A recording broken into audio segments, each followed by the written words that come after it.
Hi guys, this is Hero. How's everyone doing today? आज वाला game show आज सब कैसे हो? So today I'm going over the marketing illusion of today's world and how we're basically all prompted to be extreme consumerists and how we're kind of a victim of it and how I can possibly enlighten you with some information or some perspectives to help you break out of it as much as possible and improve your life, okay? So I have a diagram here on the board and I have some points. I'm going to go over them both real quickly right now, okay? So this is basically the whole flow of the marketing and consumerism world of today, right? You basically have a stimulation that's fed to you, right? Now, the stimulation can be anything. It can be in real life, virtually, a direct stimulation, an indirect stimulation. It could be something mental, emotional, or physical. It could be a combination of all three of these, which it usually is. Like, for example, like food or sex has a lot to do with all three of these, right? But you have some sort of stimulation, okay? Now, that leads you to get a craving stimulation that's usually kind of related to this, okay? So you get one stimulation, right? Now that you crave another stimulation following, right? Now, once you get the new craving stimulation, now you can either relatively satisfy it or relatively unsatisfied, okay? You're never going to be completely satisfied or completely unsatisfied, okay? But you're going to be relatively unsatisfied or satisfied, okay? Now, regardless of whether you are satisfied or unsatisfied relatively from your own perspective, it is going to lead to ungroundedness in the mind. Now, based off of the unique situation, sometimes the satisfied one is going to lead to more ungroundedness, and sometimes the unsatisfied is going to lead to more or less ungroundedness, right? But no matter if you started from a stimulation which led to a craving, right? I'm basically showing that no matter what you do after, it's going to lead to ungroundedness in the mind, okay? And I'll explain that in a second. Now, when you get ungroundedness in the mind, it's going to lead to ungroundedness externally by you, right? The actions that you take, right? And then once you decide to act ungroundedly at any sort of level, okay, sometimes it's really noticeable and sometimes it's a little bit more subtle, right? But no matter what you do, it will lead to your reality suffering, okay? And that will most likely lead to more stimulation, okay? But regardless if it doesn't, there's going to be other stimulations that will start the process all over again. And now, I just mentioned, so the stimulations can be mental, emotional, or physical, right? Now, it's also important to remember that lower number fixes are more important. What does that mean? I do not mean that the quantity of changes that you make in your life, the lower quantity of number of changes you make is better. That's not what I'm saying. What I am saying is that the actual number that I wrote here, 1, 2, 3, 4, 5, 6, the lower the number, these are the most important. Why? A lot of times, okay, people really only care about this, right? Oh, my life sucks, right? Okay, my reality is suffering. So they just want to change this directly. However, they fail to realize that it started here. It started when you got a stimulation, okay? Or possibly could have started here, an uncontrolled craving that you had, even if you cut out the stimulation, right? Or whatever, right? You need to kind of work backwards, is what I'm saying, right? Your life sucks. Okay, fine. How am I acting ungroundedly? Okay, am I acting ungroundedly because of something in the mind? Am I thinking like this because of some craving that I have? Am I getting these cravings because of some stimulation, right? This is how you kind of want to think, okay? These are the most important, but you kind of need to work backwards and take your time in getting there, right? The other thing is identifying bottlenecks. So I just said working backwards is great, right? And in theory, this thing works fine also when it comes to improving your life. For example, I just made this analogy on basically negative perspectives, right? But for example, let's just say you cut out stimulation. An example of a bottleneck would be, let's just say I cut out advertisements where I'm being shown French fries, right? But I cut it out, but my craving for French fries didn't quite go away, right? So this would be identifying a bottleneck, which I'll explain in a second. The next is identifying what can't be controlled, okay? What I mean by that is, let's just say you still somehow crave French fries, right? Now, there's a certain level of that craving that I would say it's your responsibility to tackle, right? But you also have to acknowledge that at the end of the day, some level of you is still going to crave food, okay? Now, that is not an excuse. Like I said, you have to be very careful to not just make that an excuse to make absolutely zero changes in your life, right? Because the more you change, the more it's going to benefit you. This is all to benefit you at the end of the day. Okay, I know we all have this kind of victim mindset these days, but also you still need to acknowledge what actually can't be controlled. Okay, but you need to be really honest with yourself here. Next is healthy consumption. Okay, we all like to consume, right? For example, you need to consume food, right? Or you need to we're being marketed and all the time, right? For example, let's just say we're having a simple conversation with someone, right? Especially in today's world where everyone's using social media, it seems as if every other sentence is phrased or worded in some way in order to get you to perceive them in a certain light or in a certain manner, okay? We're constantly consuming. We're constantly being marketed to, right? So, but you want to make sure you do healthy consumption, right? Foods you consume, the things you watch, it's somewhat healthy, right? People you hang out with, somewhat healthy, right? You don't want to consume and be stimulated by friends that are promoting you to just be under the influence every other weekend and hang out with very egotistical people of the opposite sex, right? This would be not an example of healthy consumerism, which I'll explain in a second. The last point is compound interest in the snowball analogy. These are kind of connected. They're kind of showing the same thing, which basically portrays that, I don't know if you've ever heard of the snowball effect, but basically once you make a change, whether it's positive or negative, it kind of always grows exponentially, that change, right? Or same thing with interest, right? If there's a certain rate of change or rate of return that I'm getting on an interest, right, it's going to compound over time, right? So that compounded effect, it's going to either be positive or negative. In life, we're never static. I know we're trained that things are static, right? With with like fixed salaries and things like that, but we're always either like growing or decaying, elevating or not elevating, right? So you want to make sure that it's always in the positive direction as possible, okay? Now, I'm going to go ahead and give a couple examples here of what I mean, right? So let's just take a couple of examples, okay? I'll start with example number one, the friend group, right? Because a lot of people don't realize that you are being stimulated by the people that you surround yourself with, right? Let's just say your friends, they want to smoke and drink and they want to hang out with people of the opposite sex, right? Let's just do that, right? So that's going to lead to stimulation. Now you're going to have a craving, right? Because you got stimulated. Now you have a craving for some grand experience, right? Physical, emotional, or mental experience, right? Now, whether you have that satisfied or unsatisfied, you're going to be ungrounded afterwards. Why? You might be wondering, oh, well, if nothing happened, then why is that leading to ungroundedness in the mind? Okay, I'll explain in a second. I'll explain right now. You got stimulated, right? And now you have a craving in your mind. That craving is going to be lingering around in your mind, and that's why it's ungrounded, right? You had a certain grounded mindset, but now something got introduced to kind of stir up the mix, right? And now once that mix is stirred up, somehow it's going to display itself externally. Now it could be really subtle, okay?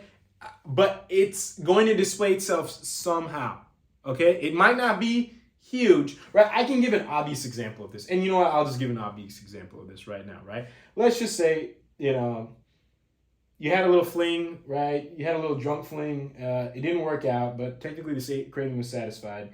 And now afterwards, you have trust issues. You treat your other partner not as good, and then you're not able to find a good person, and now your reality suffers, right? This would be like a very stereotypical example, right? But let's just say you didn't do anything, right? But let's just say you're still surrounding yourself with these people and this stimulation, right? Over time, it is going to lead to restlessness in the mind. And then it will lead to restlessness externally. Let's just say you didn't do any of the stuff, right? But let's just say you build up this perception, right? Even though you were possibly wise enough not to go down that route and explore or do certain disastrous, reckless decisions, your brain subconsciously is still kind of feeding off that idea and exploring that idea and actually I'm not going to say anticipates that idea, but is excited by that idea somehow, right?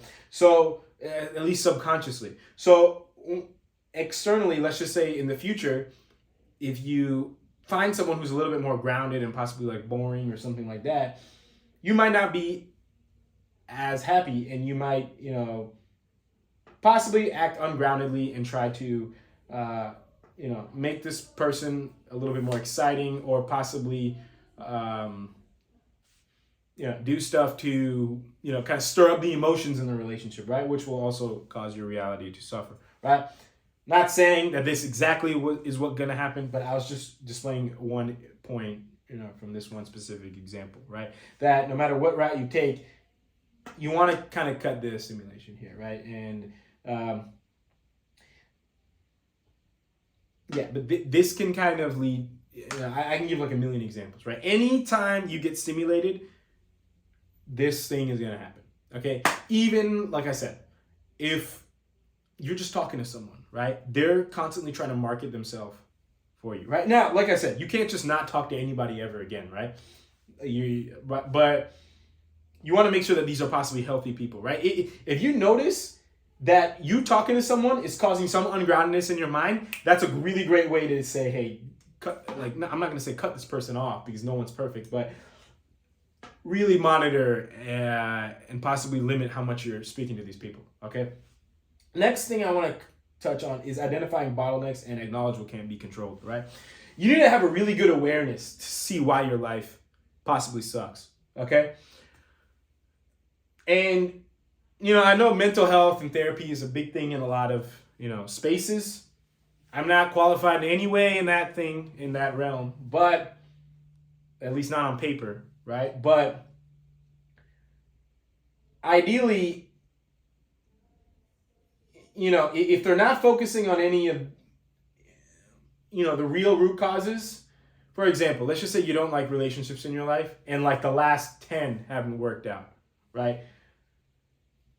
And they all possibly have a similar 2 or 3 themes. It's possibly not that you have bad luck. It's possibly that some sort of criteria that you have is wrong, or some sort of energy within yourself needs to be cleaned up so that you can attract better people, whatever, right? But in order for that to happen, you need to acknowledge that you're not doing everything perfectly, okay? But I think we've been told this lie that, we're not doing anything wrong, right? And that we can always just keep consuming, and if that something's wrong here, just try to change it superficially here. Don't change any of this, right? You can always have all the fun you want. I'm going to challenge that right here, okay? That is not true. Now, back to the point here. Identifying bottlenecks and acknowledge what can't be controlled. You are always going to have some sort of cravings, right? And you're always going to be stimulated, right? Now, this is not really a short conversation, right? For example, like, let's just say you cut out social media, right? You are still going to crave an attractive person of the opposite sex when you see them, right? And you're never going to be able to cut out the stimulation completely, right? I mean, if you go to like the gym or something, there's probably over half of them are probably going to be somewhat attractive, right? You're never going to cut out the craving completely. You're always, if you're like a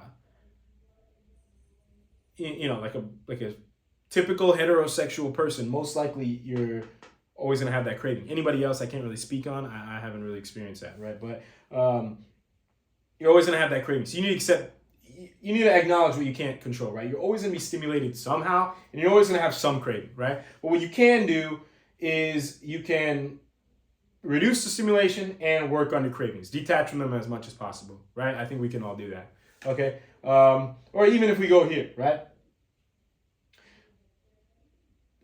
We're not perfect, right? Internally or externally, right? But we can monitor our thoughts and we can monitor our actions, okay? We don't need to act angry just because we feel angry. And if we do feel angry, we can understand why we feel angry, right? Things like this, okay? Or if we feel very lustful towards someone, we don't need to necessarily act that way. And if we do feel that way, we need to ask ourselves why. right? Does this person make us feel very confident? Am I looking for an ego boost from my friend circle?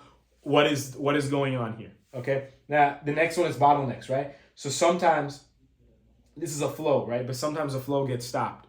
Okay. For example, let's just say it can kind of work both ways here. Okay, like let's just take that example I just gave, right? About the anger and the lust. Sometimes you can control your anger and control your lust externally, but you still really feel them internally, right? You need to kind of, you don't want to just like suppress and stuff everything in here, right? You want to work on it, right? And then another thing is, let's just say you do work on it, right? You still have to take some step here. Like, yeah, it will reduce externally the poor actions you take, but you still have to do something here to stop yourself, right? If you're like always used to like hitting people in anger or hitting on people, like with the lust thing, yeah, you can control in the mind, but then you also have to actively say, hey, I need to stop, right? Same thing with here, right? You know, you can cut out stimulation, but let's just say you're still craving, excuse me, you still need to do the work and detach from the craving, right? Or let's just say you are detaching from the craving, but you're constantly just getting more and more and more and more stimulation. You need to recognize this little imbalance here. Actually, I should have reworded this. Instead of bottlenecks, I should have said imbalances, right?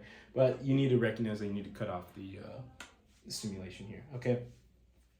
And like I said, usually in general, the lower number fixes are going to trickle its way down towards the end. So you kind of want to prioritize these first, because if you don't fix this, like for example, you can work on your cravings, but if you're constantly being fed, fried food commercials, it's only going to go so far, right? But like I said, that just because you cut out the fried food commercials doesn't mean that you have to do the internal work in detaching from your cravings, right? But you just want to make sure that you're always acknowledging the lower root cause, right? The root cause is, you fix those, that's what's going to change your life, okay?